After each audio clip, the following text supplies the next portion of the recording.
Boa tarde a todos. Vamos dar início, então, à sessão de julgamento do período da tarde da primeira turma ordinária, segunda Câmara, terceira sessão, no dia de hoje, 25 de maio. Para essa sessão estão previstos o julgamento dos processos dos itens 97 a 117.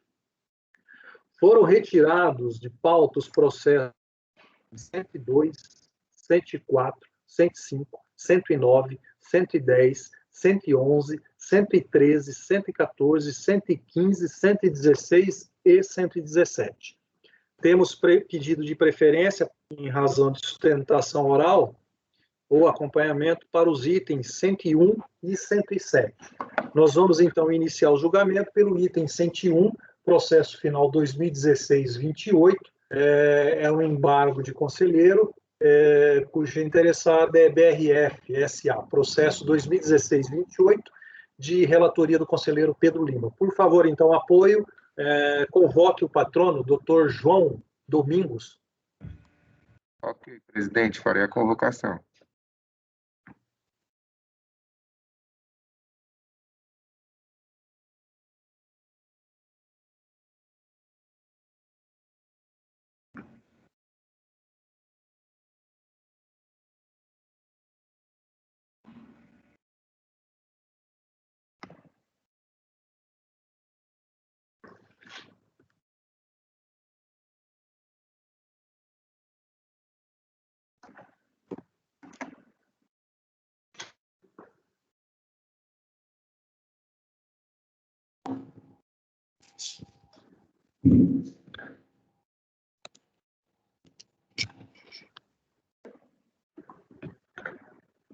Boa tarde, doutor João Domingos, está me ouvindo? Boa tarde, perfeitamente. Ok.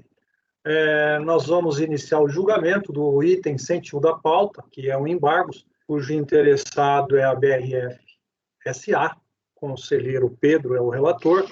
Ele fará a leitura do voto, logo após lhe será concedido prazo para a sua sustentação. Com a palavra, conselheiro Pedro.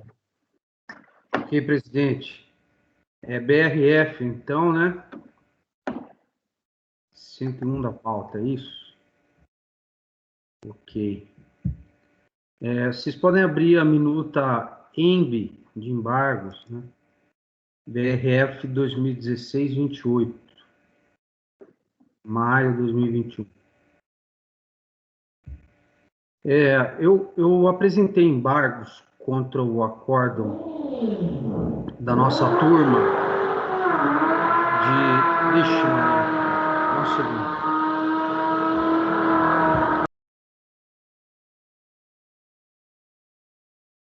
Acabar de furar a parede, né?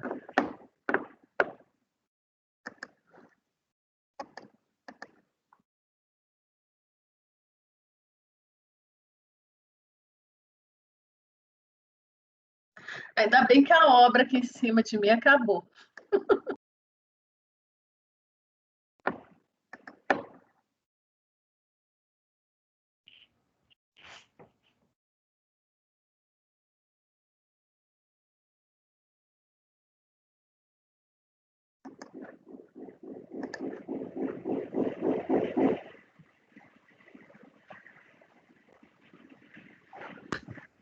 Perdão, gente. Vamos lá. Então, eu apresentei embargos contra o acordo da nossa turma. Eu mesmo fui relator, apresentei embargos, porque eu esqueci de relatar o recurso de ofício, né? E é isso, a gente não julgou o recurso de ofício. Vocês podem ver que o despacho de admissibilidade é junto com os embargos, né? O qual eu transcrevo integralmente aí na minuta. E do que se trata o recurso de ofício, né? Da exoneração realizada na decisão de primeira instância, situação em que a turma julgadora lá cancelou as multas de ofício equivalentes ao JCP, juros sobre capital próprio, porque o contribuinte havia ingressado com medida judicial e obtido liminar para suspender a exigibilidade. Nesses casos, o que normalmente tanto a DRJ quanto o CARF tem feito é não permitir a multa, né, quando a exigibilidade está suspensa. Essa é a matéria, o relatório.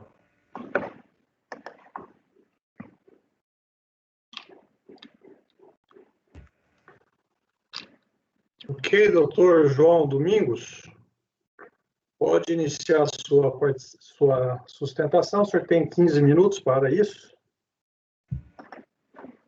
Senhor presidente, senhor conselheiro relator, obrigado. Serei extremamente breve para o relatório fala por si. Só para destacar que foi cancelada a multa em primeira instância pela DRJ e agora foi cancelado o valor principal. Então, não há sentido nenhum em se rever qualquer tipo de apreciação do presente feito. O embargo realmente seria apenas para constar a questão de que também foi julgado o recurso de ofício. Era só isso, não tenho mais nada para falar. Muito obrigado pela atenção de todos. Obrigado, doutor. Pedro. Está sem som. Pronto. Está me ouvindo? Tá.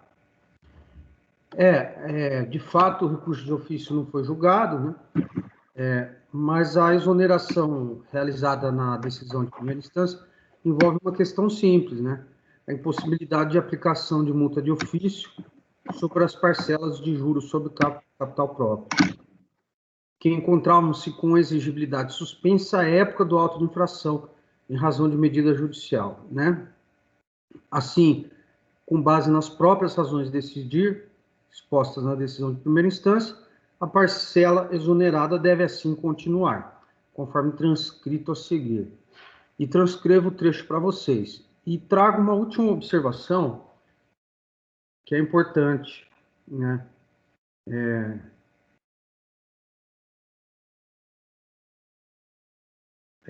Então, primeiro, concordo com a decisão da DRJ, né, porque esse auto de infração servia apenas para prevenir decadência nessa matéria, né? E, por fim, faço essa última observação. O contribuinte, ele pediu desistência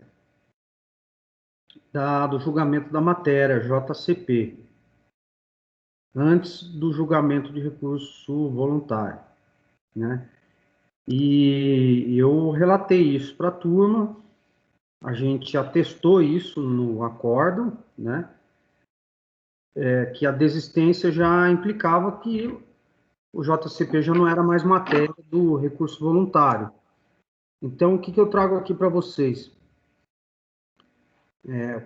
A gente está julgando só recurso de ofício, correto? E eu só faço essa última observação, de que a desistência da matéria JCP, após o julgamento de primeira instância, em nada influencia a exoneração de primeira instância, que é o que a gente está julgando aqui, né? Então, eu voto para acolher os embargos declaratórios sem efeitos infringentes, para manter a exoneração. É isso.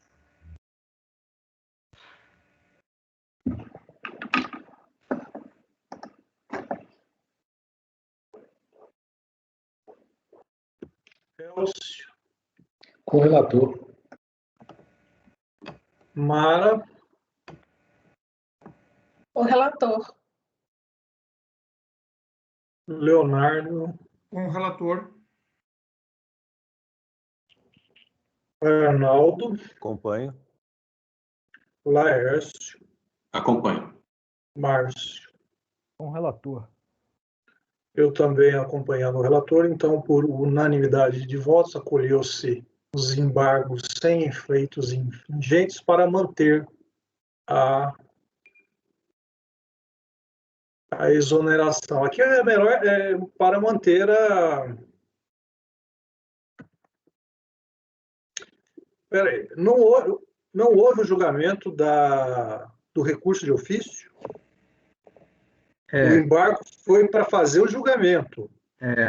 Então, aí acolher para negar provimento ao recurso de ofício.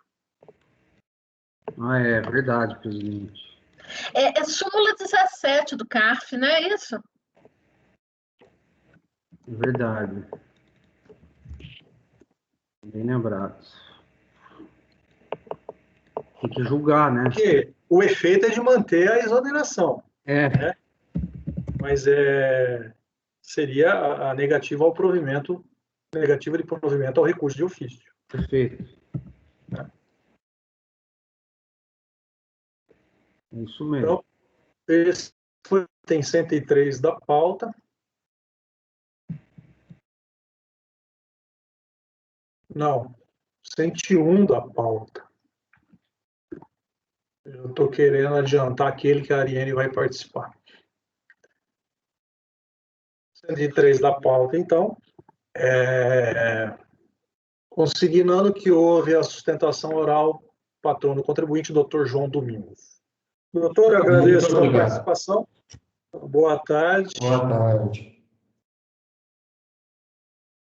Próximo item da pauta também é um pedido de preferência, o item 107.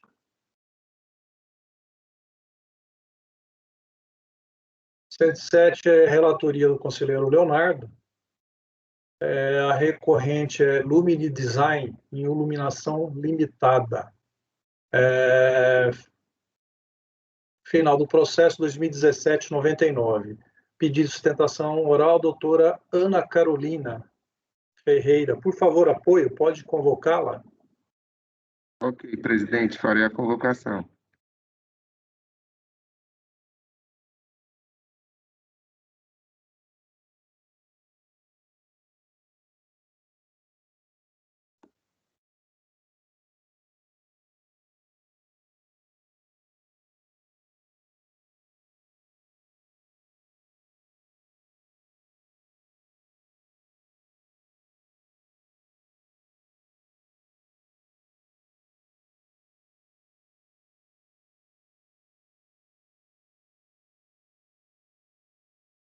Qual que é o número da pauta, presidente? Me desculpa. O processo está na pasta, Leonardo?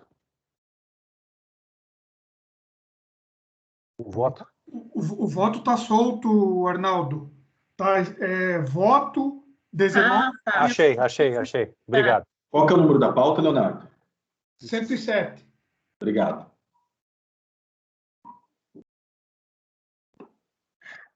Ô, Paulo, depois podia pedir para o pessoal dar apoio para tirar o nome do Leonardo Macedo aí das nossas pastas, hein? Eu cliquei no nome dele agora. Né? Eu tô rindo que eu cliquei no nome dele. Pois é, tá gerando confusão isso aí.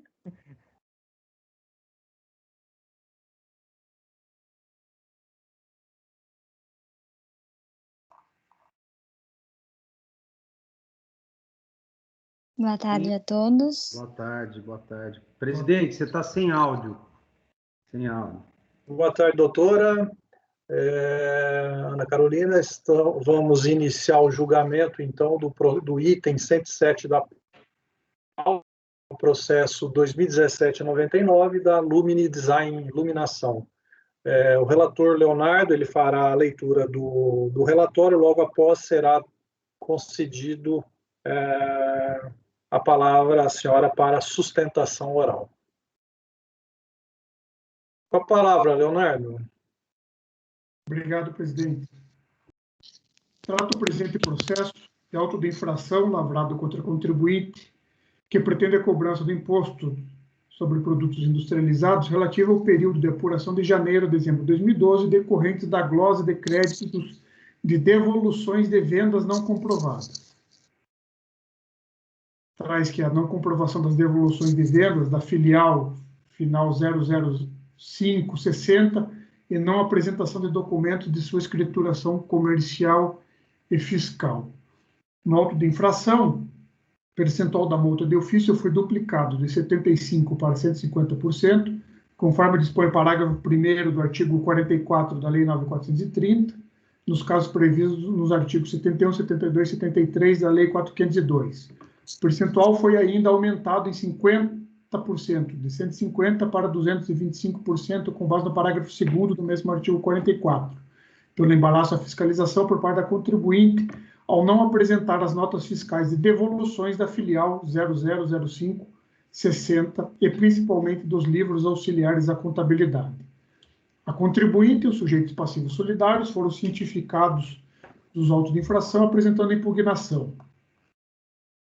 Decisão recorrida, julgou parcialmente procedente a impugnação e apresenta a seguinte emenda. Transcrevo. Recurso voluntário, conjunto dos sujeitos passivos, foi interposto de forma hábil e tempestiva, contendo em breve síntese que homologação tácita dos recolhimentos efetuados supostamente menor antes de setembro de 2012, tendo em vista a aplicação do artigo 150, parágrafo 4º do CTN. A ausência de conduta ilícita perpetrada pelos recorrentes, que pudessem gerar o reconhecimento de sonegação ou fraude fiscal. E contribuíram com o procedimento de fiscalização, apresentando os documentos de fiscalização, apresentando os documentos que possuíam, tanto que foi reduzida a penalidade imposta. A existência de erros ou imprecisões nas declarações apresentadas, por si só, não configura ilícitos capazes de ensejar as penalidades, responsabilizações que estão sendo impostas, normalmente quando tais erros não tinham a finalidade de sonegar tributos ou fraudar o fisco. A fim de comprovar que os equívocos cometidos não tinham cunho sonegatório, pagou o PIS de abril no valor de R$ 40.914 e IPI do mês de dezembro, no valor de R$ 25.060. Contudo, nenhum desses pagamentos foram informados nas respectivas declarações. Que é evidente que as inconsistências e ou divergências entre suas declarações identificadas pela fiscalização não podem ser tidas como atos voltados à sonegação ou fraude, mas sim reveladores de erros e desorganização em sua contabilidade, realizada por empresa terceirizada. Inegável equívoco cometido na aplicação da multa qualificada de 150%. No caso em apreço, evidencia-se a incerteza das supostas obrigações tributárias objeto das autuações fiscais apuradas de forma precipitada, afoita sem a devida e necessária instrução.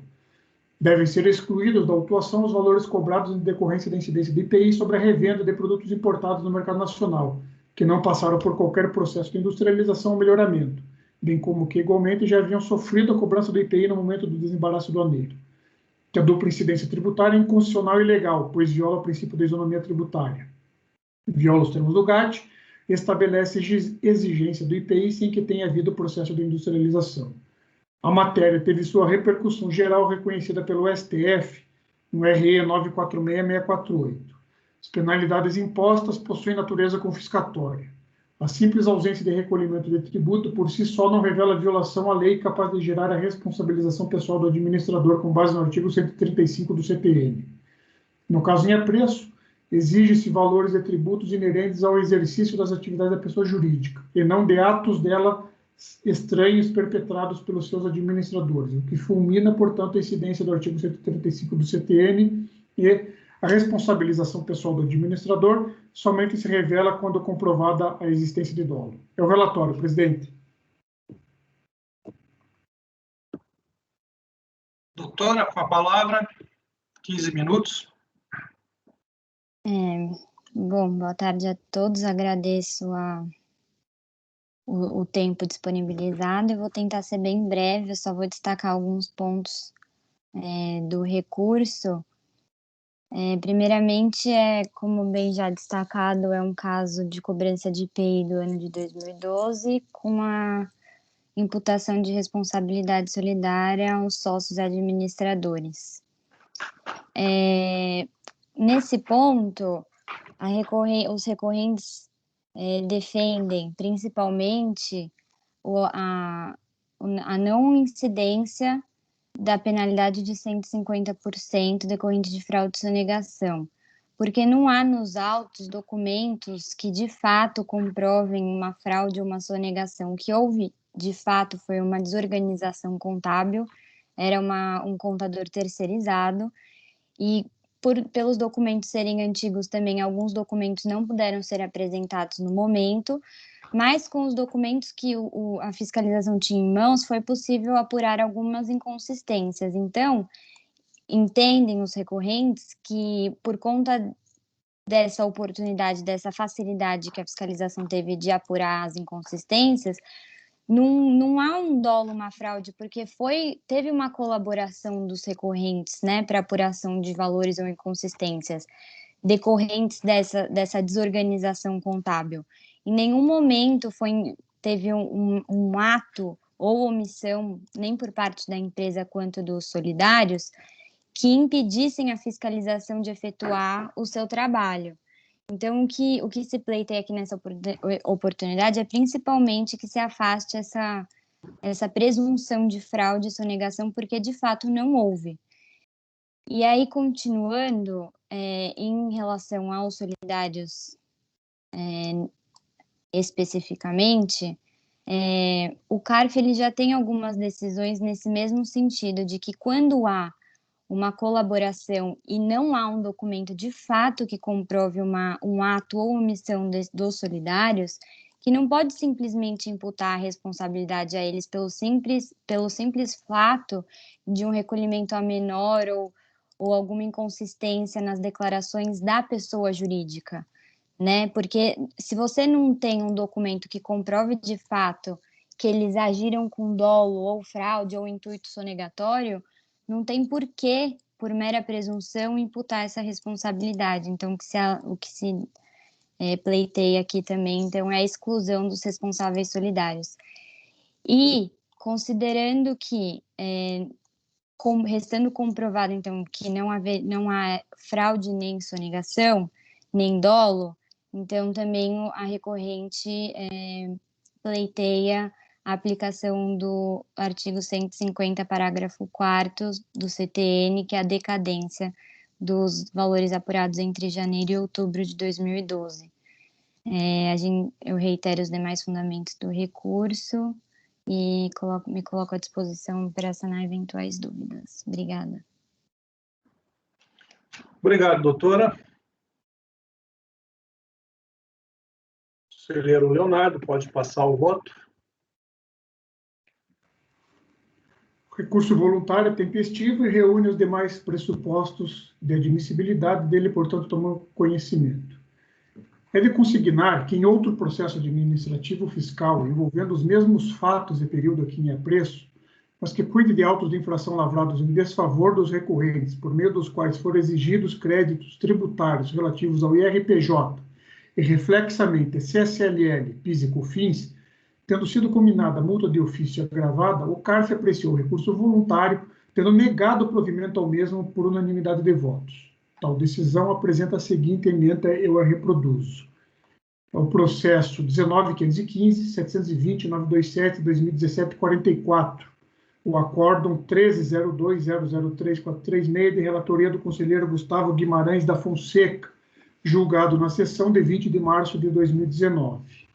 Da referida decisão, constata-se que 1. Foi mantida a multa qualificada, 2. Afastada a alegação de decadência em razão de, ao caso concreto, se aplicar a regra do artigo 173, inciso 1 do CTN, e 3. Mantida a responsabilidade dos administradores. Por concordar com os argumentos esgrimidos no acórdão 13.02.003.436 e por terem aderência ao caso concreto, pois, conforme já dito, versam sobre os mesmos fatos e período, adoto o voto de lavratura do conselheiro Gustavo Guimarães da Fonseca como razões de decidir, cujos excertos serão reproduzidos de acordo com os tópicos recursais postos pelos recorrentes, com os devidos acréscimos e demais considerações pertinentes.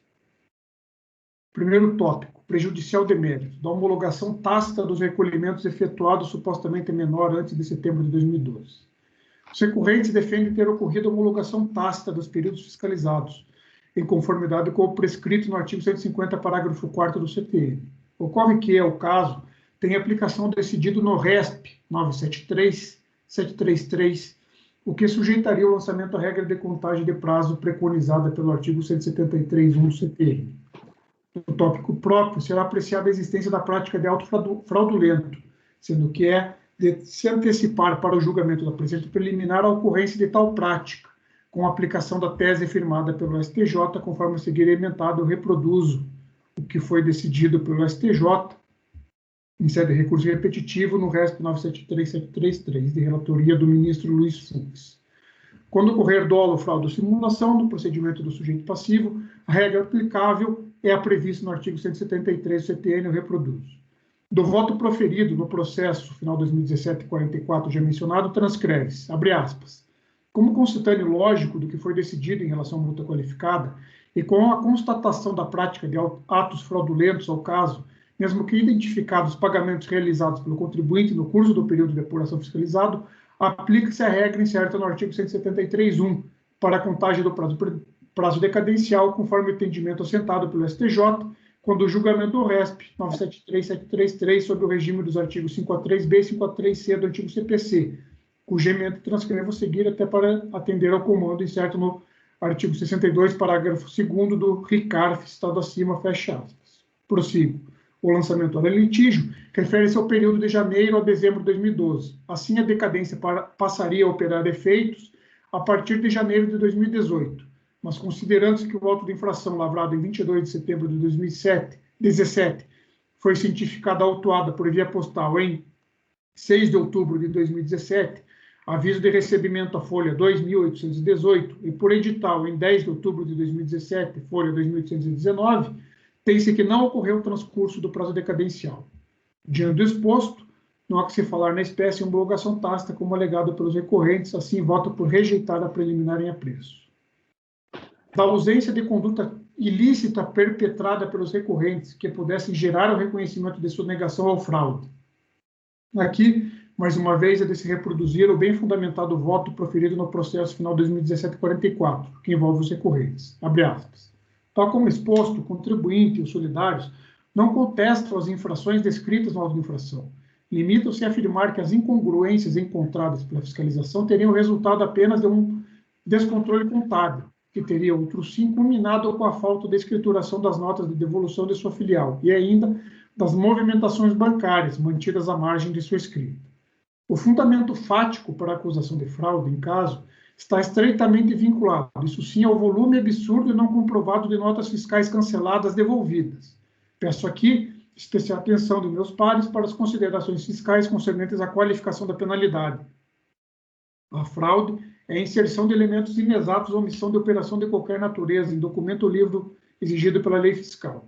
A fraude é a documentação da sonegação. O caso concreto em questão permite concluir, portanto, que o contribuinte sonegou, por meio de ardil fraudulento, consistente em incluir devoluções de vendas inexistentes em sua ECD, e no livro Registro de Entradas relativas ao CNPJ, final 000560, e escriturar contabilmente custos de fretes e de serviços de pessoa jurídica sem qualquer comprovação documental, com o objetivo de reduzir totalmente o IRPJ e CSLL e parcialmente PIS, COFINS e o IPI devidos pela empresa. Ou seja, a multa deve evoluir para 150%, que foi o parágrafo 1º do artigo 44 da Lei 9.430. A falta de comprovação dos valores relativos aos custos com frete e serviços de terceiros, diga-se, não seria suficiente para autorizar a imposição majorada da multa de ofício. Mas o registro de notas de devolução em vultosos 54 milhões de reais, sem qualquer prova da efetiva devolução ou mesmo e até da própria venda de mercadorias, é motivo mais que suficiente para inquinar de fraudulenta sua conduta. Nesse sentido, o acordo recorrido foi cirúrgico, como se extrai o excerto abaixo transcrito. A alegação de que não houve sonegação e fraude, mas apenas erro e desorganização da contabilidade não pode ser aceita, já que os impugnantes nada esclareceram sobre fraude, em volume expressivo apontado pela fiscalização, consistente em incluir devoluções de vendas inexistentes em sua ECD e no livro Registro de Entradas relativas ao CNPJ, final 000560, e escriturar contabilmente custos de fretes e de serviços de pessoa jurídica, sem qualquer comprovação documental, com o objetivo de reduzir RPJ, CCLL, PIS, COFINS e IPI. De fato, se estivéssemos diante de uma ou algumas notas fiscais, poder-se-ia até cogitar de mera culpa por descuido ou desídia, mas no valor identificado, o indício de fraude assume o caráter de certeza, normalmente quando somado aos demais elementos trazidos pela fiscalização, em especial aqueles obtidos a partir de circularização realizada junto aos clientes da empresa que afirmaram desconhecer as próprias operações de aquisição das mercadorias alegadamente devolvidas. Confira-se. Tratando-se de notas fiscais e devoluções de mercadorias, ainda que emitidas pela própria vendedora, há em seu corpo a indicação da nota fiscal originária da venda e a data de sua efetivação, possibilitando a circularização e verificação de sua regularidade. De um modo geral, as diligenciadas comprovaram que não houve a devolução das mercadorias. Verificamos que algumas empresas não tinham sequer conhecimento dessas notas fiscais e devoluções. Por outro lado, comprovaram que as notas fiscais originárias das vendas não corresponderam a vendas de fato, concretizadas e liquidadas. Para além de dúvidas razoáveis, diga-se, não se está diante de um simples desacerto da contabilidade da empresa, mas isto sim de uma prática deliberada e reiterada.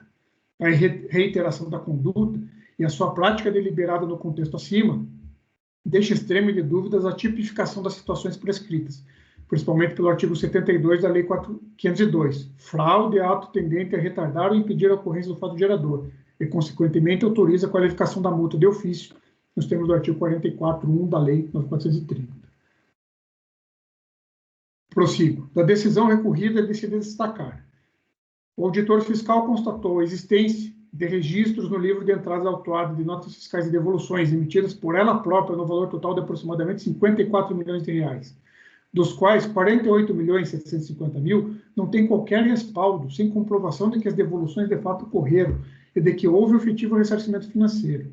Intimada a comprová-las, a autuada limitou-se a informar que sofreu uma fiscalização estadual relativa ao período de 2008 a 2012, que, ao final, os livros e documentos foram extraviados. Assim, a documentação apresentada à fiscalização corresponderia ao total de documentos fiscais que detém ou que conseguiu recuperar. Ora, não é razoável que a empresa não possua o único documento sequer comprovando as devoluções de mercadorias em montante tão elevado. Na escrituração contábil digital, ECD, as devoluções de mercadorias são de aproximadamente 28.550.000 reais, correspondendo a 30,37% do total de seu faturamento anual em 2012, de aproximadamente 94 milhões, apurado pela fiscalização a partir da ECD, e com base nas notas fiscais eletrônicas de vendas. Ainda que tratado no termo de verificação e tópico específico, acerca do arbitramento do lucro tributável, ressalta oportuno que na ECD da contribuinte, todos os lançamentos contábeis, sem exceção, são escriturados de forma totalizada ao final de cada mês. E, intimada a apresentar seus livros à contabilidade, a autuada respondeu apenas: deixe-se de apresentar os livros contábeis auxiliares solicitados relativos ao ano calendário 2012, tendo em vista a impossibilidade de recuperação e ou reconstituição dos arquivos em questão, em razão da ocorrência de problemas de ordem técnica, os quais não logrou superar, não obstante as diversas tentativas realizadas. Não esclareceu quais teriam sido esses problemas de ordem técnica, nem mesmo quais as providências adotadas para solucioná-los. Uma vez não apresentadas as notas de devoluções supostamente emitidas pela filial, desconhece-se por completo a natureza dessas operações, se tratava de mercadorias devolvidas por consumidores finais desobrigados da inscrição estadual e assim não autorizados a emitir notas fiscais nas devoluções das mercadorias, tal como afirmado pela contribuinte em resposta à fiscalização, ou mesmo se tratavam de mercadorias retornadas pela filial ao estabelecimento matriz e registrado no livro Registro de Entradas. Fecho aspas. E assim, é de se negar provimento ao recurso no tópico. Das necessárias deduções a serem realizadas nos autos, incerteza e liquidez dos supostos débitos. Os recorrentes alegam incerteza das supostas obrigações tributárias, pois teriam sido apuradas sem a devida e necessária instrução, bem como não foi considerado determinado o valor pago pela contribuinte em que tal circunstância de pagamento foi reconhecida pela decisão recorrida. Nesse cenário, dizem os recorrentes, deve ser reconhecida a iliquidez e certeza do lançamento. São improcedentes os argumentos recursais. Como dito, a decisão recorrida reconheceu pagamentos efetuados, procedendo ao devido ajuste no lançamento. Da decisão recorrida, tem-se a correta apreciação do tema. Quanto aos pagamentos do IPI, no valor total de R$ 1.080.000, que não teriam sido considerados no auto de infração, foram alocados aos débitos confessados pela própria contribuinte de CTF, folhas 562.048, que corresponde ao saldo do imposto a pagar por ela apurado e declarado. Considerando-se que a autuação refere-se exclusivamente ao crédito do IPI incidente sobre devoluções de mercadorias informadas nos livros de registro de entrada e apuração do IPI, e não comprovadas, conforme anexo 1, inexiste reparo a se fazer, neste particular, no procedimento do agente do fisco. No que tange a dezembro de 2012, nenhum valor de IPI foi confessado pela contribuinte na DCTF. Logo, o pagamento no valor de R$ 25.060 não foi alocado a qualquer débito. Como mencionado no parágrafo anterior, o valor lançado de ofício refere-se exclusivamente ao crédito do imposto incidente sobre devoluções de mercadorias não comprovadas, e não sobre débitos de IPI declarados. Desta forma, uma vez disponível o valor do pagamento espontaneamente efetuado, deve ser considerado na extinção do crédito tributário do auto de infração ora em litígio. Portanto, em relação a dezembro de 2012, deve ser mantido em sua totalidade o IPI lançado de ofício, quanto ao seu principal, exonerando-se, no entanto, a multa de ofício proporcional à parcela paga, conforme demonstrativo ao final deste voto, devendo a autoridade competente providenciar a devida alocação do valor pago ao crédito tributário constituído. Em sua peça recursal, os recorrentes não trouxeram nenhum outro elemento apto a derruir as conclusões postas na decisão vergastada. No demonstrativo a seguir, estão os valores mantidos e exonerados pela decisão de primeira instância. Reproduzo. Diante do exposto, de se negar provimento ao recurso na matéria. Na necessidade de exclusão do auto dos valores cobrados em decorrência da incidência da IPI sobre a revenda de produtos importados. Com relação ao argumento de que não incide o IPI nas saídas, quando da comercialização se o produto industrializado importado não tiver sido submetido a qualquer processo de industrialização, entendimento com o qual este conselheiro concorda, o STJ, em sede de recurso repetitivo, decidiu pela incidência do IPI em tais situações conforme a decisão a seguir transcrita. Reproduzo. É de se consignar que a matéria em preço teve sua repercussão geral admitida pelo STF no recurso extraordinário 946-648, conforme a decisão a seguir reproduzida. Tal recurso foi julgado pelo Supremo, tendo sido firmada a seguinte tese: é constitucional a incidência do IPI no desembaraço aduaneiro de bem industrializado e na saída do estabelecimento importador para a comercialização no mercado interno. A decisão está assim emendada. Foi julgado recentemente, no ano passado, essa matéria, pelo STF. Assim, deve ser aplicado o artigo 62, parágrafo 2 do anexo 2 do RICARF, que prescreve que as decisões definitivas de mérito proferidas pelo STF, pelo STJ, em matéria infraconstitucional e sistemática dos artigos 543B e 543C do antigo Código de Processo Civil, ou dos artigos 1036 a 1041 do atual Código, deverão ser reproduzidos pelos conselheiros no julgamento dos recursos no âmbito do CARF. Nesse sentido, aí eu trago jurisprudência do CARF. Diante do exposto, é de se negar provimento ao recurso sob tal argumento. Repita-se, ressalvado o entendimento pessoal deste conselheiro. Natureza confiscatória das penalidades impostas. Aplicação da súmula 2 do CARF, nada a deferir. Responsabilização dos sócios por força do artigo 135 do CTN. Novamente, excerto do voto proferido no processo final 2017-44. Quanto à prática dos atos ilícitos, já se assentou no tópico 3.1 deste voto a ocorrência de condutas ilícitas, tipificantes inclusive dos crimes descritos no artigo 71 e 72 da Lei 4.502. Em relação ao argumento de que os vícios de escrituração seriam de responsabilidade de terceiros contratados para efetivá-la, vale destacar primeiramente que o dever de acompanhar e validar registros contábeis é de inteira responsabilidade dos administradores. A adoção de medidas ou condutas ilícitas por parte dos escritórios de contabilidade somente serviria como supedâneo fático à irresponsabilização dos gerentes ou sócios administradores, se e quando comprovada a ocultação destas práticas por parte dos aludidos escritórios, dos próprios gestores da empresa ou companhia, que revelaria a ausência de liame entre a conduta destes e os atos inquinados de ilegalidade. A par disso, e como já alertado por vezes, no citado tópico 3.1 acima, o motivo central, tanto para a imposição da multa qualificada como para a fixação da própria responsabilidade tributária, foi a emissão de um volume absurdo de notas de devolução sem provas em sua causa, ou mesmo da própria ocorrência da venda de mercadorias pretensamente devolvidas, e ainda a apropriação de custos sem a necessária comprovação de sua inocorrência. E para que não reste dúvida sobre a declinação deste motivo no TVF, veja-se o que asseverou a autoridade lançadora. Então, os solidários simplesmente se utilizaram da personalidade jurídica autônoma da empresa para inserir contabilmente custos de fretes e de serviços, além de devoluções não comprovadas em volumes exorbitantes e desproporcionais, todos sem comprovação documental, com a finalidade de reduzir o lucro tributável e os tributos devidos pela empresa. Estes dois fatos, devoluções e custos não comprovados, nada tem a ver com uma sustentada desorganização contábil, já que a emissão de notas fiscais, o seu cancelamento ou a emissão de notas de devolução é de responsabilidade dos administradores da empresa, e não dos escritórios de contabilidade. São os gerentes quem acordam as vendas de mercadorias de prestação de serviços, e são estes a ninguém mais quem decidiu por desfazer tais negócios, e assim emitir as notas de devolução ou promover o cancelamento de documentos já emitidos. E são igualmente eles que devem inserir nos aludidos documentos as justificativas para o seu cancelamento ou concernentes à devolução. Como confessam os próprios recorrentes, o papel de sua contabilidade era exclusivamente a apuração dos tributos devidos pelo cumprimento das obrigações acessórias e o atendimento à fiscalização. Isto é, os atos ilícitos apontados anteriormente são e só podem ser de responsabilidade dos sócios gerentes, ficando evidente, pois, no caso, a autoria das condutas ilegais tratadas no processo. Por fim, é no que tange a alegação de que apenas os atos que resultassem na apuração de tributos estranhos à atividade operacional do contribuinte, além da absoluta falta de lastro técnico, teórico, já que, como pontuado pela DRJ, esta restrição não se encontra aposta no corpo do artigo 135 do CTN, tal tese não encontra guarida nem mesmo na própria jurisprudência invocada no apelo para justificá-la.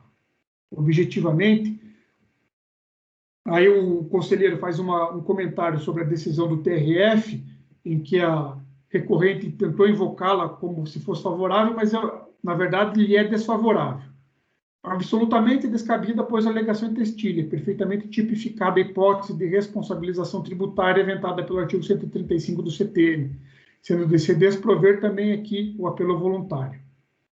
Aí eu transcrevo o que constou no TVF, né, em que aponta a participação dos sócios gerentes, sócios administradores, e que vai ao encontro do já alegado pelo conselheiro no outro processo que também envolve recorrente. Acrescento que, para que reste configurada a responsabilidade prevista no artigo 135 do CTN, devem estar presentes duas condições. Os sócios, os acionistas, os gerentes e o administrador devem praticar atos de gestão. A obrigação tributária deve decorrer de atos praticados com abuso de poder ou contrários à lei, contrato social e estatutos. Logo, o elemento doloso deve estar presente, o que foi configurado no caso em apreço. Transcrevo 134 do CTN e 135.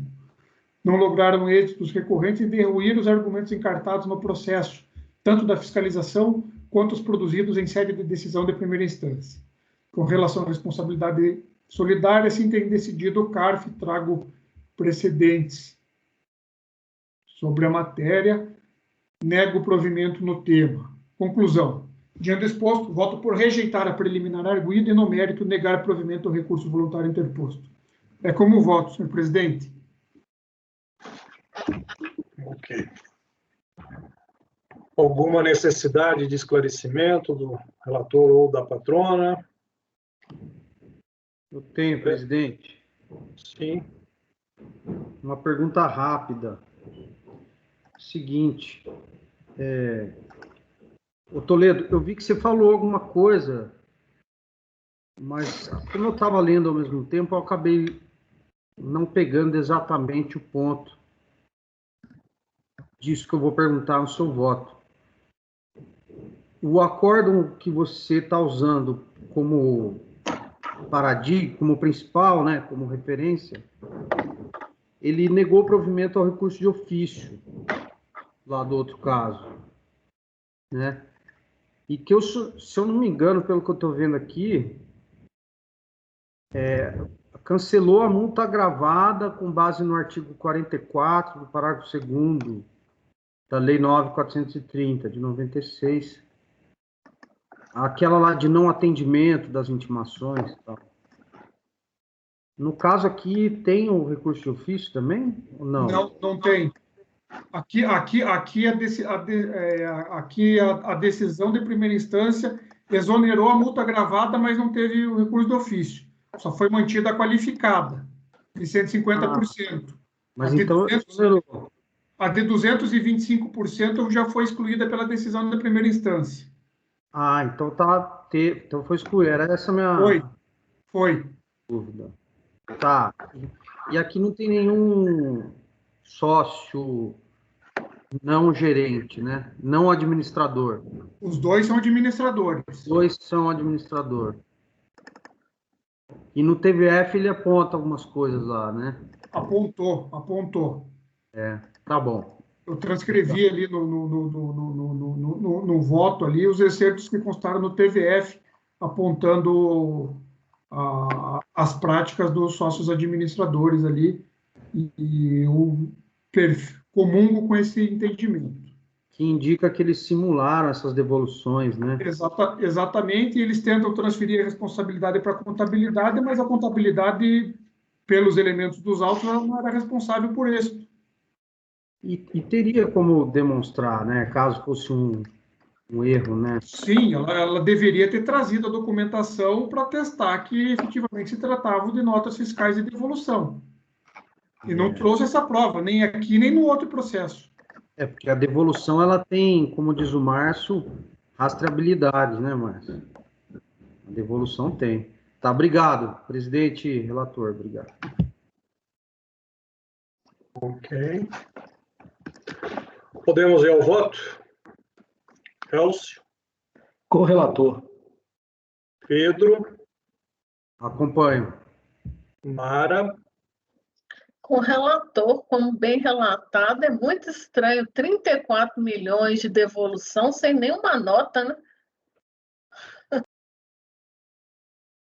Arnaldo, Eu acompanho. A minha única divergência, Leonardo, é na tua posição pessoal quanto à aplicação do tributo na saída da mercadoria importada, tá?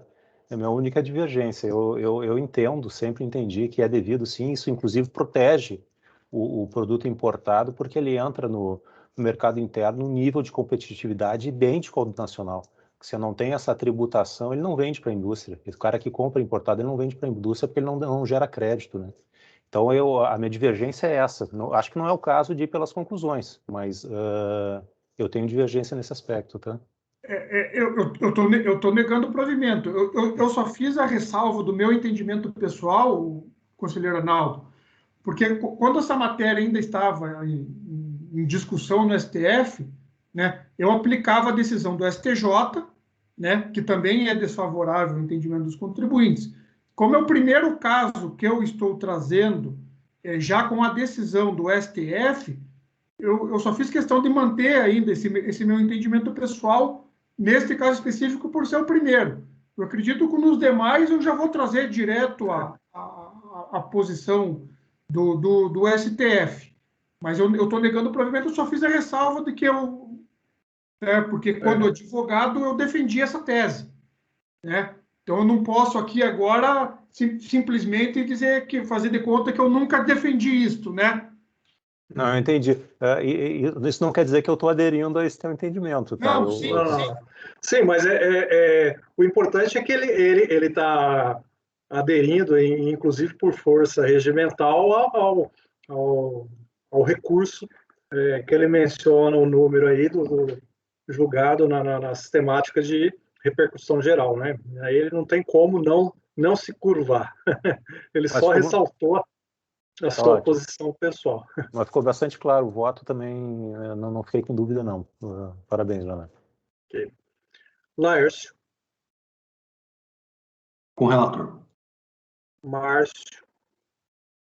Eu faço as mesmas ressalvas do conselheiro Arnaldo, acompanho o relatório, o voto do relator, muito bem elaborado, então estou acompanhando com as mesmas ressalvas do conselheiro Arnaldo.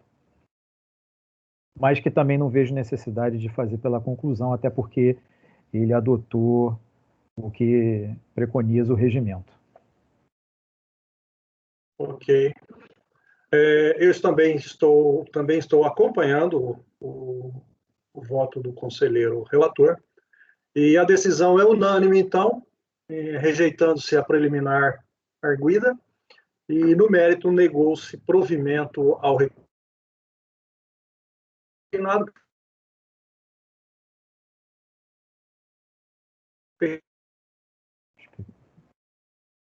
Está travando um pouquinho, presidente. Agora travou de vez. Acho que travou bastante, né? Fiquei travado? Sim, voltou agora, Paulo.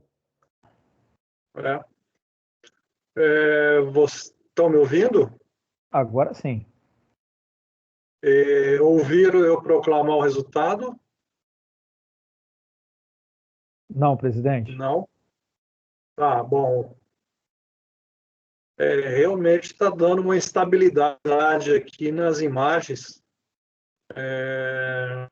Continuam me ouvindo? Eu ouvi você proclamar o resultado. Bom, proclamo novamente. Então, unanimidade de votos, rejeitou-se a preliminar do inumérito, negou o provimento ao recurso voluntário. Consignado, que fez sustentação oral, doutora Ana Carolina Ferreira. Agradeço a sua participação, doutora. Tenha uma boa tarde. Obrigada pelo tempo de vocês e um bom trabalho. Obrigado. Vocês estão percebendo ainda alguma instabilidade? É isso? Não. Sim, na sua imagem está travando um pouco para mim.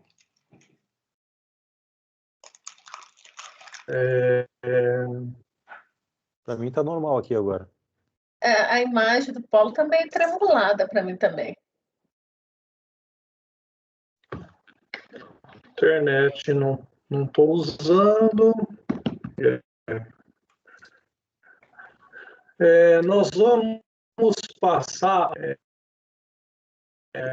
vamos interromper a sequência e vamos antecipar o item 103 da pauta, em razão da participação da conselheira Ariene. 103, o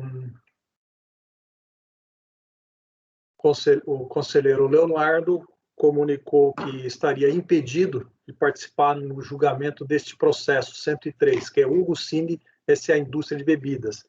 Então, portanto, contaremos com a presença da doutora Ariene.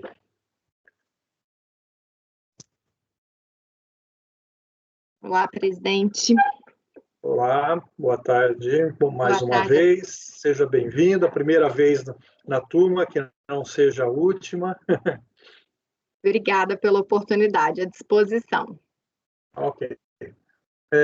O processo é de relatoria do conselheiro Pedro. Pedro está com a palavra.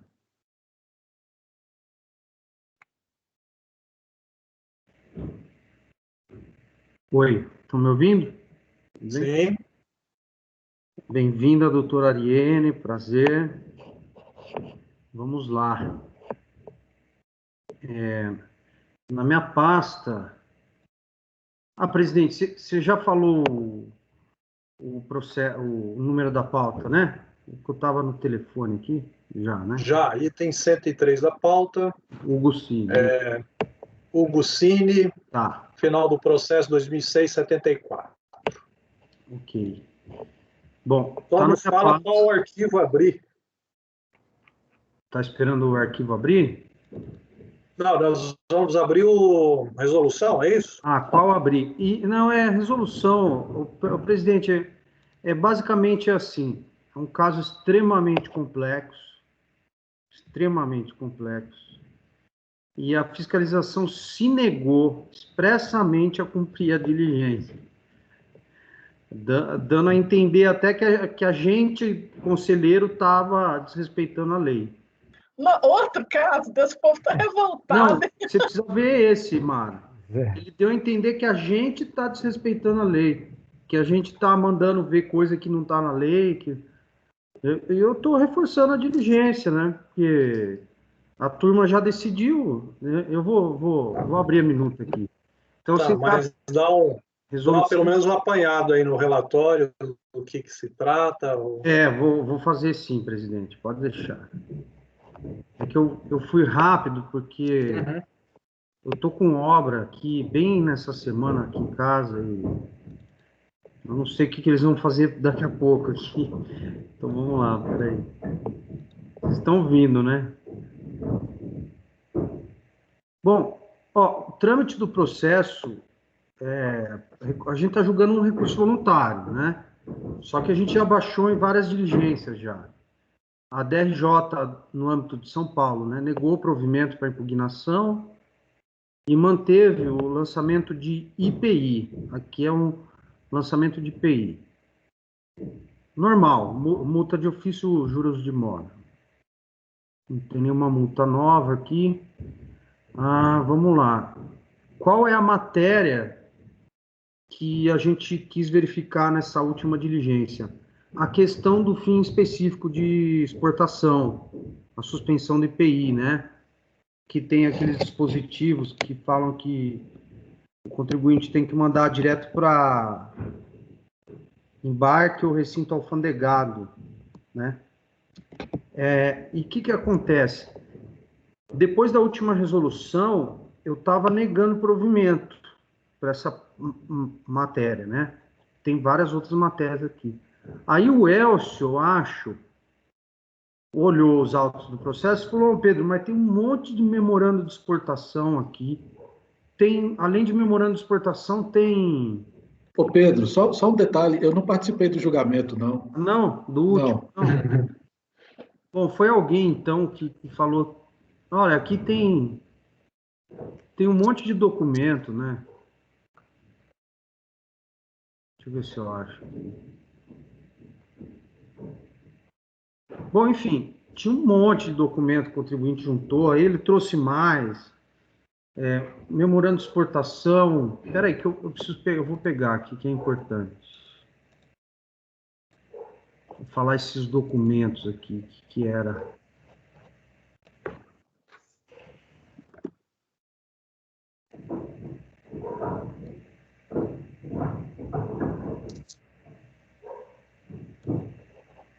Vamos lá, que eu vou achar aqui. Acho que está lá no voto do mérito, deixa eu ver. Enfim, documentos que comprovavam a exportação, né? Ó, memorando de exportação, comprovante de exportação expedido pelo Siscomex, nota fiscal de exportação emitida pela comercial exportadora, conhecimento de transporte, nota fiscal de saída da mercadoria emitida pelo impugnante, destinada para a comercial exportadora. Então, alguém na sessão viu isso, falou: Pedro, pô, não dá para negar de pronto assim, né? Vamos ver se essas notas fiscais têm correlação com esses memorandos de exportação. E a gente baixou em diligência para ver isso. Aí o fiscal, quando foi cumprir a diligência para ver isso, falou, tá lá, transcrevi ali para vocês no relatório, tá no relatório meu ali, né, no relatório da minha minuta lá. Lá no relatório da minuta eu trago todo esse trâmite, né? Vocês podem ver lá no último relatório fiscal ele fala que a questão das fraudes relatada é secundária. Já fica estranho aí, né? Como é que fraude é secundário, né? E serve apenas como uma confirmação de que muitas exportações não foram efetivamente realizadas. Tal. Aí tem 14. Diante do exposto, com o devido respeito, a unidade de origem abstém-se de responder às questões A, B e C da resolução, por considerar as contrárias à interpretação do artigo 39, lá da Lei 9532, e artigo 111 do CTN. Ou seja, expressamente ele se negou a cumprir e manteve o entendimento do lançamento, né? Aí eu estou reiterando a resolução e deixando aquele aviso, né, presidente? Conforme você sugeriu ontem, acho, num caso parecido, que a fiscalização não quis cumprir, eu estou falando aqui, olha, sob pena de não ser novamente cumprida, né, a diligência não ser novamente cumprida, e a acusação de fraude ser considerada integralmente improcedente, assim como serem considerados idôneos os documentos acusados como falsos, reitera-se a diligência nos mesmos modos. E aí reproduz as razões, né, da última diligência em formato de citação, e aí, por fim, reitero a diligência, nos mesmos modos. Né, o item A, B e C, que ele não cumpriu. Por que é importante reiterar? Primeiro, porque a turma já decidiu. Isso já foi decidido. Segundo, porque a fiscalização ela tem o dever de cumprir a diligência do CARF, né? Ela não pode negar. E terceiro, porque essa questão é muito importante para o deslinde da LIDE, justamente porque o fiscal vem falando, olha, tudo que o contribuinte juntou para comprovar a exportação, né, suspensão de IPI, é falso, é documento falsificado, é documento inidôneo, sem prova nenhuma. Foi justamente na sessão passada que alguém olhou e falou, não, Pedro, esses documentos aqui, ó, eles estão com o código não sei o quê. Todo mundo olhou, entendeu? Então, reiterar, presidente.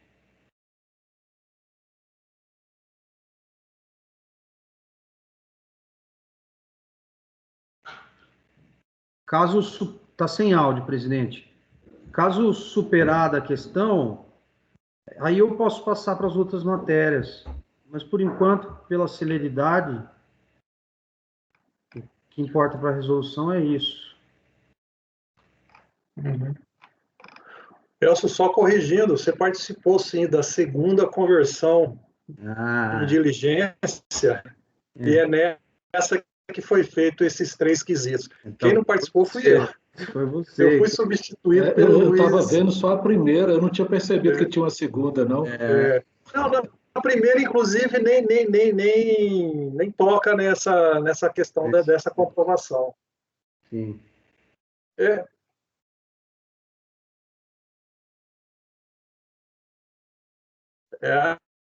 a segunda, que é de setembro de 2019. Eu achei interessante a manifestação do fiscal aqui. Quem fez essa autuação já está aposentada. Ela que podia responder. E olha uma outra hora que ele fala aí, Mara, que ele acusa a gente de estar desrespeitando a lei. Vê aí, tem uma hora que ele fala que a gente não pode flexibilizar o entendimento da... Você viu? Eu vi isso daqui. Ele falou assim que a gente parece flexibilizar. Ficou bravo. Fiquei até com medo dele. Viu?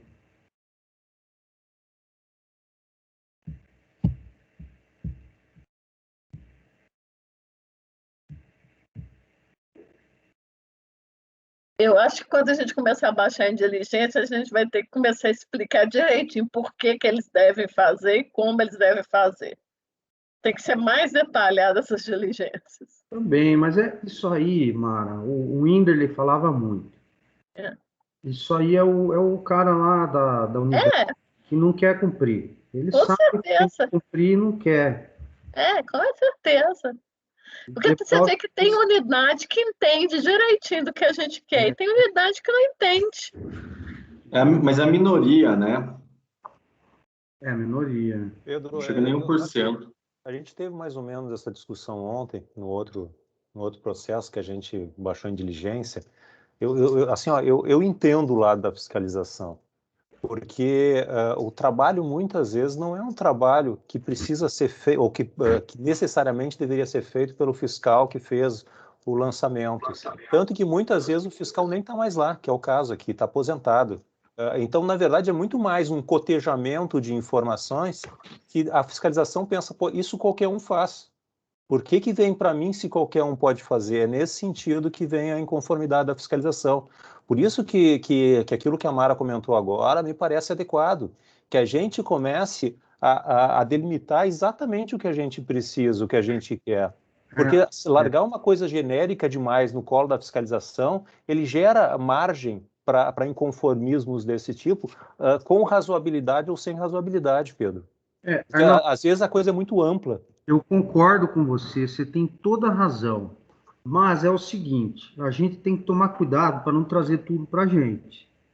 Já está difícil com essa meta que a gente tem.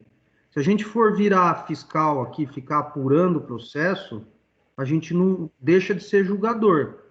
Eu entendo, Pedro, não estou dizendo que a gente... Entendeu? Não estou dizendo que a gente não deva... Com relação, só para terminar, com relação a especificar os quesitos, eu concordo. Também concordo com você, quanto mais, melhor. Só que a gente tem que tomar cuidado também para não ficar à mercê desses poucos aí que se negam a cumprir, né? Porque o pedido aqui é claro, ó, você pode ver, requisito A, B e C. O problema aqui não é só a suspensão do IPI. O problema aqui é que o fiscal fez uma acusação genérica de que os documentos eram falsos. Então, o que a gente fez? Baixou em diligência nesses termos para ver se o documento é falso ou não, para ver se as notas fiscais batiam com esses documentos que eu mencionei, né? É isso. O pedido é simples. Pedro, assim, o meu encaminhamento tem sido, nesses casos, não é no sentido de não baixar em diligência, é no sentido de demonstrar que houve um trabalho de cognição nosso, vendo o que efetivamente está pegando naquele processo, para que quando a gente baixa em diligência, a gente diga, eu quero ver isso aqui, minha dúvida está nesse ponto. É aí que tá, aí eu volto no outro ponto, Arnaldo, eu concordo com você, mas a gente tem que tomar cuidado. O conselheiro não pode pegar processo e fazer apuração do processo inteiro. A gente tem a competência para baixar em diligência, para ajudar a instruir os autos. Todo mundo faz isso no CARF. Seria bom se a gente pudesse resolver aqui? Seria. Mas se a gente já quase não tem ajuda nenhuma aqui, né? Não tem pessoal do nossa turma aqui de gabinete, nada. Tudo a gente faz tudo, né? Formaliza processo. Então, eu estou seguindo aí uma longa... Eu entendo, Pedro. Eu só pensei, enquanto tu falava, eu estava pensando assim, não me tira a parte boa do trabalho, né? Deixa eu fazer a parte boa do trabalho. Também. Essa parte de investigar é legal, cara. Mas vai lá... Não, mas, Arnaldo, vai lá e abre esse processo. Olha lá como ele está. Eu estou tentando ali, tem muitos documentos espalhados ali, porque isso foi digitalizado esse processo, né? Tudo volume sem nome. Tem muito volume, tudo volume. Eu largo, eu fico... Se deixar eu ficar o mês inteiro sem relatar, eu faço. Agora eu não entendi onde que ele achou esses comprovantes de exportação aqui, que eu só estou vendo nota fiscal. Não, tá tudo lá, Mara. Vai do segundo volume para frente. Tá tudo lá. Nossa, mas tem volume pra caramba para abrir. Mas o pessoal... Mas se alguém viu, tá certo, já tá visto. Pessoal, é isso que eu quero falar. A gente já baixou em diligência. Não cabe aqui agora mudar requisito, ou ver se ele é válido ou não. Falou que nós estamos descumprindo a lei, hein? Falou. A gente está flexibilizando a lei. Bom, vamos lá, pessoal. Vamos ser objetivos. Bom, Pedro, de fato, a questão de resolução, a turma é soberana em estar alterando os termos, ou até mudando. Soberano. Mas o caso aqui específico é aquela situação em que, de fato, a lei fala que são as situações em que pode se comprovar a exportação, que é a remessa direta pelo próprio, no caso, for o fabricante ou exportador, direto ao porto, ou através de uma comercial exportadora, essa remessa em nome dela para o porto, ou um recinto alfandegado. Acontece que, na jurisprudência do CARF, a coisa evoluiu, e no início eu me limitava somente ao cumprimento desses requisitos, mas a própria Câmara Superior ela, em vários julgados, ela flexibilizou no sentido de que é o princípio geral da possibilidade de todos os meios de provas possíveis, né? É um princípio do direito. Então, é com base nisso em que há essa chamada flexibilização que a unidade de origem não, né? Ou a autoridade fiscal diz que é descumprimento da lei, mas tem todo esse fundamento, e o Arnaldo ele bem colocou isso aí. A gente deve colocar quais são os nossos fundamentos, no que nós estamos nos baseando para tal solicitação. De fato, eu abri o voto a outra resolução, ok, está bem específico. Nesse caso aqui, eu acho que está bem, ele é abrangente, mas está bem delimitado o que se quer. Mas eu acho que, até umas próximas situações, trazer um fundamento, e às vezes a gente acaba um pouco que desprezando isso. Quais são os fundamentos? Por que nós estamos, com base em que estamos baixando em resolução? Porque tem todo esse histórico do CARF assim estar decidindo. Mas eu acho que, de fato, aí também é para se cumprir essa diligência. Eu me comprometo a juntar, o presidente, os precedentes. Não é só uma colação de precedentes, né? Mas toda uma instrução, não seria uma retrospectiva histórica, mas uma fundamentação em que demonstra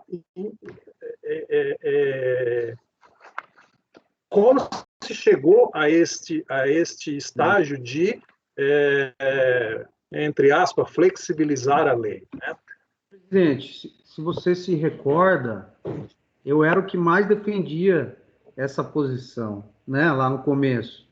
Era eu e você, em posições totalmente contrárias. Depois de um tempo, eu comecei a entender que dava para enrijecer o entendimento, e você começou a entender que dava para flexibilizar o entendimento, né? Não sei se você lembra. Sim. Então, pode deixar, eu vou juntar aqui. Mas toda essa flexibilização, com essa correlação que se faz de nota fiscal com memoriais de exportação, ela deve apontar, sem sombra de dúvida, que aquela mercadoria que saiu do estabelecimento do fornecedor é a que foi exportada. E há mercadorias que isso é impossível. E aí não há como se conceder, né? Eu nem sei aqui qual tipo de mercadoria é. Acho que é refrigerante. Indústria de bebidas. Tá. Bom, estamos aí para decidir quanto à resolução. Já podemos estar votando? Elcio? Poderia só repetir o despacho final? Porque já falamos tantas outras coisas. A conclusão da resolução? Reiterar, Elcio, o item A, B e C da resolução passada. Os outros itens ele atendeu? Não, é só esses três. Só tem esses três. Só tem esses três? Só esses três. Ele negou tudo, né? Eu verifiquei aqui que na primeira resolução foi pedido umas questões para aferir a tempestividade, a decadência, a homologação tácita. E não foi solicitado novamente isso? Foi superada essa questão? Não, isso aí foi, ele viu que teve pagamento. Não está agora mais em litígio, isso foi verificado. A primeira diligência eram outras dúvidas, então foram outros quesitos que não são mencionados aqui, né? Se não foi renovado esses quesitos na diligência, porque deve ter sido cumpridos ou não foi já Eu tenho certeza. Então, só restaram esses mesmo, né? Eu conferi isso porque eu tive que trazer o voto numérico, né, caso superada a resolução, e eu conferi isso. Tá tranquilo. Não restou mais nada, não. Então, é só porque, inclusive, até o erro que eu cometi aí de falar que eu não participei da decisão foi porque eu não tinha visto que tinha duas resoluções. Na hora que eu abri o processo de lá, a resolução, abri ele. E lá na resolução ele pede para ver a questão da decadência. E a resposta do fiscal foi bem curta e grossa também. Olha como é que ele falou. Sobre o pedido para verificar na escrita fiscal do contribuinte se há pagamento dos períodos, entendo que a escrita fiscal não é prova de recolhimento. Para se analisar a questão da decadência, a prova de recolhimento deve ser feita pelas informações constantes nos sistemas da Receita. Então, assim, ele também, lá na primeira, já não tinha cumprido. Então, assim... Não, mas, o Elcio, a gente verificou depois essa questão e a gente... Porque eu tive que relatar o processo inteiro, né, para vocês. Então, na última sessão, a gente verificou o cumprimento ou não dessa questão, né? E tanto que eu tenho voto no mérito aqui, a gente confirmou que houve pagamento em todos os períodos. A gente confirmou pela resposta do contribuinte que houve recolhimento em todos os períodos. Só que, para aplicar o 150, parágrafo 4º, a gente tem que ver se realmente esses documentos da exportação são falsos ou não. Daí mais um motivo para reiterar essa última diligência. Entendeu? Que a acusação era de que esses documentos eram falsos. Então, se for falso, tem fraude. Se tem fraude, não pode aplicar o 150, parágrafo 4º. Agora, se você quiser, se você achar que é importante, eu não me importo. Adicionar um ponto aqui dessa última diligência, mas pelo que eu me lembro aqui, a anotação que eu tenho, o voto no mérito que eu tenho, a gente verificou que houve recolhimento de IPI em todos os períodos. Para fazer constar essa nova, esse quesito que seria da primeira diligência, teria que analisar os autos para ver se por que não foi pedido na segunda, se nos autos já tem essa informação ou não, porque conforme o que o conselheiro Elcio apontou aí da resposta, ele não, em relação à decadência, ele não olhou, né? Não, mas é o que eu estou dizendo, presidente. Eu tenho anotado aqui que a gente verificou e não quis reiterar essa diligência porque não achou necessário. Que a gente verificou que tinha recolhimento. Tá, e se fosse o caso de ir para o mérito, teria elementos para estar julgando essa matéria. Porque a gente olhou na hora, né?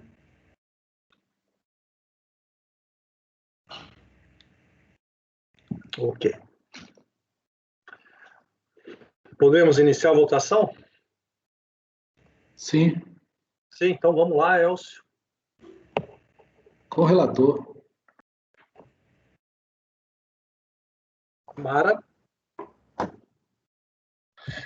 Com o relator, Pedro, sugestão, é que eu não sei se cabe, porque isso que você falou em questão da autenticidade, eu não vi nenhum quesito aqui que pede para ele confirmar a autenticidade desses documentos que estão juntados ao processo. Já que ele tem essa acusação de fraude, seria bom que a fiscalização de alguma maneira, porque é ele que juntou esses documentos, né? Essas cópias de documentos. Então, a gente tinha que ver os originais, a fiscalização tinha que ver os originais aí também. Mara, eu acho que, se eu não me engano, a gente discutiu isso também. Discutiu? Seria meio impossível ele cumprir esse pedido. Muito difícil.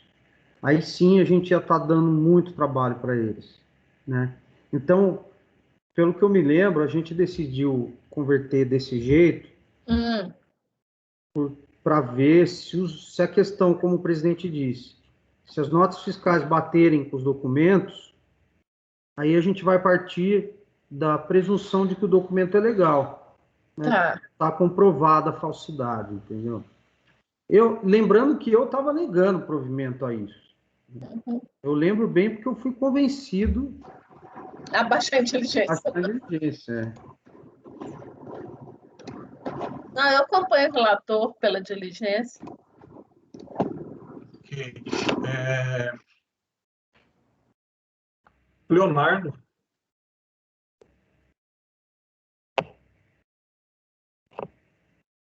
Leonardo? Não. Eu querendo seguir aqui. Não é o Leonardo.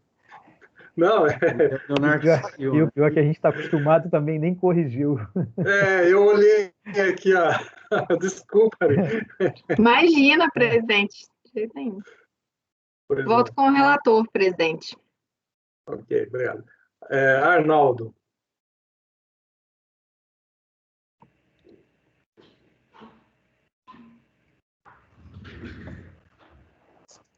Só um momentinho, senhor presidente. Tá. Eu achei que ele não tinha ouvido eu falar. Mas não, eu ouvi sim, eu ouvi. Eu vou votar com o relator. Eu preciso só mais um pequeno comentário. E aí, dentro daquela linha que eu tenho destacado, Pedro, eu não tenho dúvida que tem que baixar de novo em diligência. A resposta da informação fiscal realmente foi um pouco afrontosa, no sentido de não cumprir, eu concordo com isso, tá? Eu só fiquei em dúvida, eu estava lendo aqui o item B, tá? Que talvez exista uma certa dificuldade para cumprimento do item B, que ele pede para juntar as declarações porque se a gente manda para o mesmo auditor que fez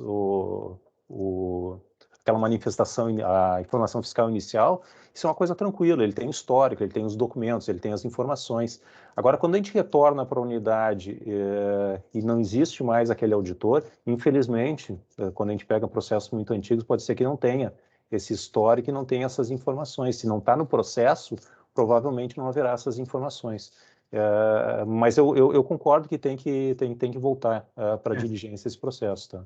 Pode ser, Arnaldo, uma coisa é ele cumprir a diligência e falar, eu não tenho, né? Eu não tenho esse documento. Mas busquei em lugar tal. Aí a gente vai aceitar, né? O problema é o cerceamento de defesa. Né? É um cerceamento de defesa isso. A gente já determinou. Então, o contribuinte está contando com isso, né? Provavelmente a gente não vai ter o resultado que a gente espera dessa diligência, tá? Esses quesitos não vão voltar respondidos da forma como a gente espera. Mas eu acompanho a diligência, tá? Mas e também, assim, a partir do momento que ele coloca no relatório, assim, eu não encontrei o documento, procurei, a empresa tem a chance de contrapor isso, né? Que ela sim. Contraditório. Tá. Laércio. Presidente, acompanho o Pedro, conforme, inclusive, no voto preferido, igualmente preferido ontem por mim. Não é crível que a fiscalização ainda fique relutando por cumprir as nossas diligências, né? Ainda mais uma terceira diligência nesse caso. Já julgamos casos que nós convertemos outros colegas pela primeira vez em diligência, não foi conseguido cumprir a fiscalização, sempre justificando o motivo, porque do não cumprimento, mas não simplesmente querendo fazer a função de julgadora nesse caso. Então, acompanho o relator, tá, Pedro, e ainda reforço, se pudesse oficializar, mandar ofício para alguém, teria que mandar nesses casos.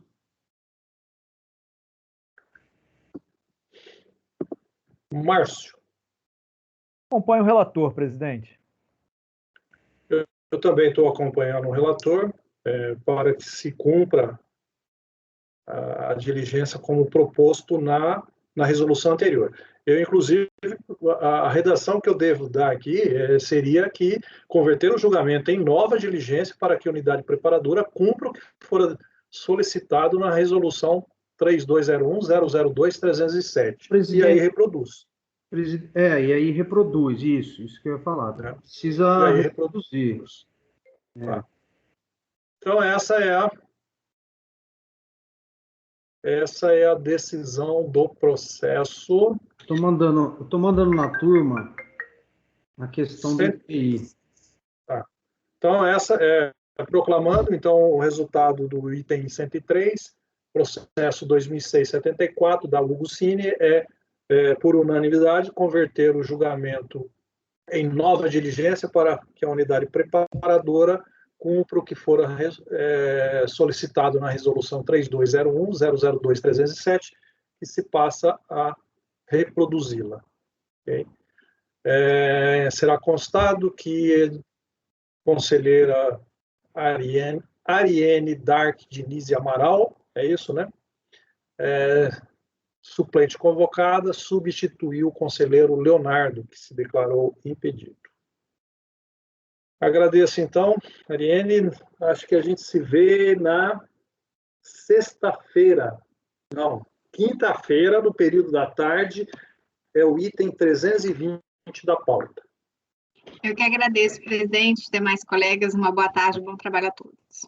Obrigado. Pessoal, vamos fazer um intervalo, 10 minutos. Agora. 10 minutos, e aí a gente dá continuidade. Por favor, apoio, interrompa. Nossa, interrompeu.